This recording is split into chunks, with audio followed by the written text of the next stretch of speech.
The death toll from a magnitude 6.9 earthquake on the Indonesian island of Lombok on Sunday has risen to 259 and may go higher still, officials say.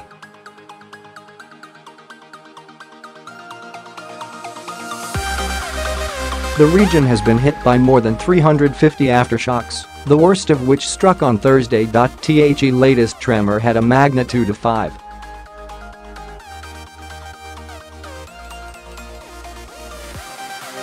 Nine or 6.2, according to monitors.It brought down some buildings. Rescue workers are still digging through rubble and trying to get aid to survivors of the earlier larger quake.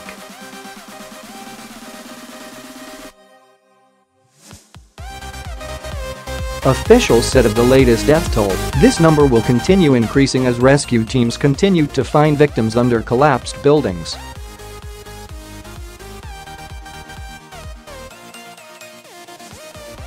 Indonesia's chief security minister had earlier said 319 people had died, while local media have reported figures as high as 347.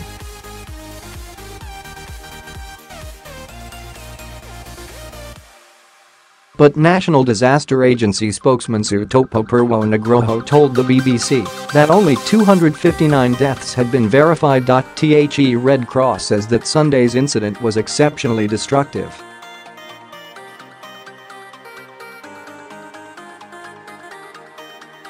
Some villages had completely collapsed, said a Red Cross official in Lombok, Mr Rassi. The government says more than 1,400 people were injured and more than 270,000 displaced.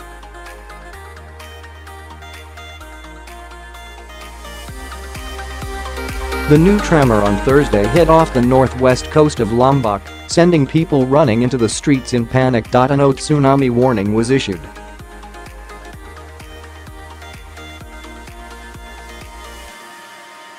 More than 350 aftershocks have struck since the quake on Sunday. Usually it feels like the ground is gently swaying. But Thursday's aftershock was different.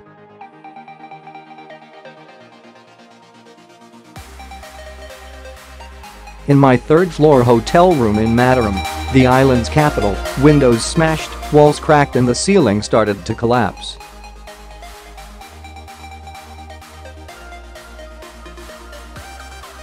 I ran as fast as I could, barefoot, taking nothing with me. The stairs shook as I ran from the building into the street outside, where people were crying.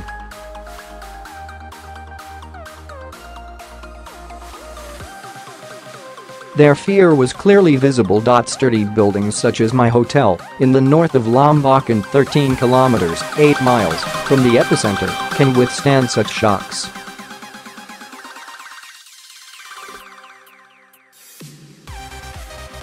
But the rickety houses, where many islanders live, cannot. This is why so many people here are now homeless. Mr Sutopo classified it as an aftershock.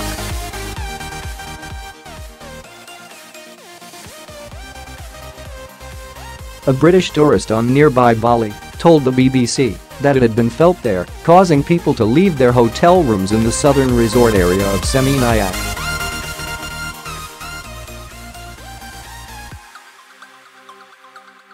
Emergency workers are gradually starting to reach more remote areas of Lombok as they continue their rescue missions. But Mr Sutopo said some areas in the north had still not received any aid.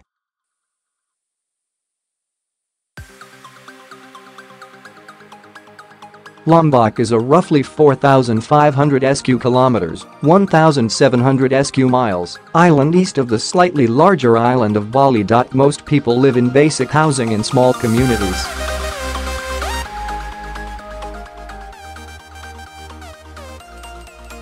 Tens of thousands are now sleeping out in the open or in the ruins of their homes. We are still waiting for assessments from some of the more remote areas in the north of the island, but it is already clear that Sunday's earthquake was exceptionally destructive, said Mr Rassi.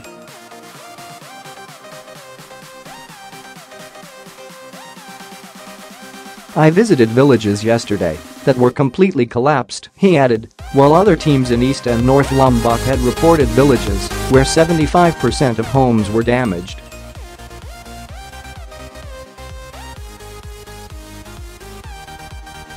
With hospitals and clinics also affected, many of the injured have had to be treated in the open air or in makeshift clinics.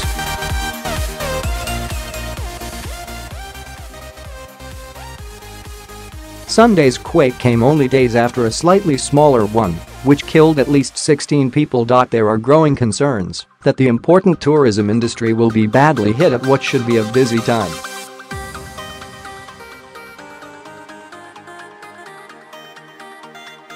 Thousands of tourists visiting Lombok as well as the nearby Gili Islands and Bali have been evacuated or have chosen to leave since the weekend.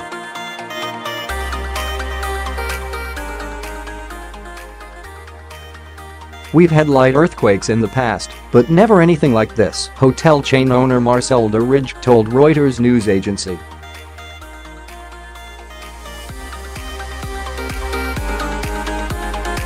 We've lost a lot of bookings and future guests are in wait and see mode. I don't think people will choose Lombok anymore this summer.